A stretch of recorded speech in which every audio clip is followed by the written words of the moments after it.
Kuravilangad K R. Narayanan bypass നിർമ്മാണത്തിന്റെ പേരിൽ വലിയ തോട് നശിപ്പിക്കുന്നതായുള്ള ആക്ഷേപങ്ങൾ അടിസ്ഥാനരഹിതമാണെന്ന് മോൻസ് ജോസഫ് എം.എൽ.എ. വ്യക്തമാക്കി. ഇക്കാര്യത്തിൽ വലിയ തോടുമായി ബന്ധപ്പെട്ട പ്രവർത്തനങ്ങളുമായി ബന്ധപ്പെട്ട് ഉയർത്തുന്ന ആക്ഷേപങ്ങൾക്ക് ഒരുവിധ അടിസ്ഥാനവുമില്ലെന്നും എം.എൽ.എ. വ്യക്തമാക്കി. കോഴ ജംഗ്ഷൻ വികസനത്തിന്റെ ഉദ്ഘാടനം നിർവഹിച്ച് പ്രസംഗിക്കുകയായിരുന്നു മോൻസ് ജോസഫ് എം.എൽ.എ. കാര്യങ്ങൾ ചർച്ച ചെയ്ത് പരിഹരിക്കപ്പെടുമെന്നും ഇതുമായി ബന്ധപ്പെട്ട് തിങ്കളാഴ്ച രാവിലെ 10-ന് കുറവലങ്ങാട് പഞ്ചായത്ത് ഓഫീസിൽ മുഴുവൻ രാഷ്ട്രീയ പാർട്ടികളുടെയും പ്രതിനിധികളെയും ജനപ്രതിനിധികളെയും ഉൾപ്പെടുത്തിക്കൊണ്ട് കമ്മിറ്റി വിളിച്ചു ചേർക്കുമെന്നും എം.എൽ.എ. പറഞ്ഞു. പൂർണ്ണമായ വെള്ളമൊഴുക്ക് സാധ്യമാകുന്ന സാഹചര്യം ലക്ഷ്യമിട്ടാണ് വലിയ തോട് വികസനം നടപ്പിലാക്കുന്നതെന്നും എം.എൽ.എ. വ്യക്തമാക്കി. കുറവലങ്ങാടുമായി ബന്ധപ്പെട്ട നമ്മുടെ ബൈപ്പാസ് റോഡിന്റെ നിർമ്മാണ പ്രവർത്തനങ്ങൾ പ്രാഥമികമായി ഇപ്പോൾ തുടങ്ങുകയാണ്.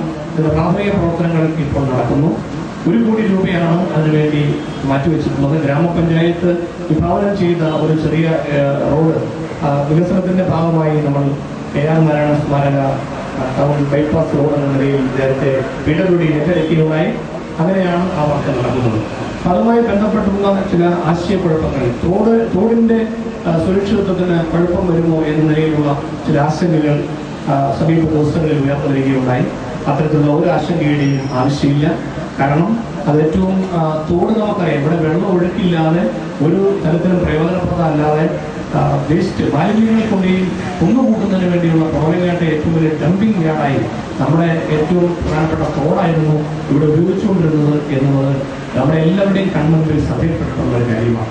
ഈ ദുരവസ്ഥയ്ക്ക് ഒരു മാറ്റം ഉണ്ടാക്കാൻ വേണ്ടി കൃഷിക്കാർ തന്നെ നിരവധി നിവേദനങ്ങൾ തന്നിട്ടുണ്ട്. സംരക്ഷണ ഭിത്തി അടക്കം കെട്ടി തോട് സുരക്ഷിതമായി തോടിൽ നേരിട്ടുണ്ടാകുന്ന വിധത്തിലേക്ക് നമ്മുടെ തോടിനെ മാറ്റണം എന്ന നിലയിലുള്ള നിർദ്ദേശം വന്നിരുന്നു.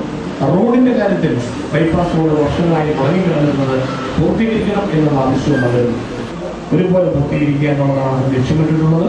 ഇതുമായി ബന്ധപ്പെട്ട് നമുക്ക് ഒരു അഭിപ്രായ സമന്വയം നമുക്ക് ആവശ്യമാണ്. ഒരാശങ്കയും വേണ്ട. ഞാൻ അത് വളരെ വ്യക്തമായി തന്നെ പറയാൻ ആഗ്രഹിക്കുന്നു. കുറവലങ്ങാട്ട് ഇതുവരെ ഒഴുകിക്കൊണ്ടിരുന്നതിനേക്കാൾ ഇരട്ടി ശക്തിയോടുകൂടിയും ഇരട്ടി വെള്ളം ഒഴുകാൻ കഴിയുന്ന വിധത്തിലുള്ള സാഹചര്യം നമുക്ക് നിലവിലുള്ള തോട്ടിൽ ഉപയോഗപ്രദമല്ലാതിരുന്ന സ്ഥിതിവിശേഷം മാറ്റി പുതിയതായി നമ്മൾ ക്രമീകരിക്കുന്ന വികസിതമായിട്ടുള്ള തോട് ഏറ്റവും നല്ല നിലയിൽ നേരിട്ടുണ്ടാകുവാനും ജനോപകാരപ്രദമായ കൃഷിക്കാർക്ക് ഉൾപ്പെടെ പ്രയോജനകരമായി നടപ്പാക്കാനും കഴിയുന്ന വിധത്തിലാണ് ഈ പദ്ധതി ഗ്രാമപഞ്ചായത്തും അതുപോലെ തന്നെ ഇറിഗേഷൻ ഡിപ്പാർട്ട്മെന്റും PWD ജനപ്രതിനിധി എന്ന നിലയിൽ ഞങ്ങളൊക്കെ ചേർന്ന് വിഭാവനം ചെയ്തിട്ടുള്ളത്.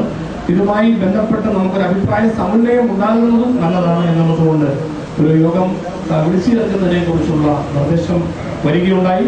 തിങ്കളാഴ്ച രാവിലെ എല്ലാ രാഷ്ട്രീയ പാർട്ടികളും ഓൾ പാർട്ടി മീറ്റിംഗ് എന്ന നിലയിൽ പഞ്ചായത്തുമായി ഞാൻ ഈ കാര്യങ്ങൾ രാവിലെ തന്നെ ചർച്ച ചെയ്യുകയുണ്ടായി.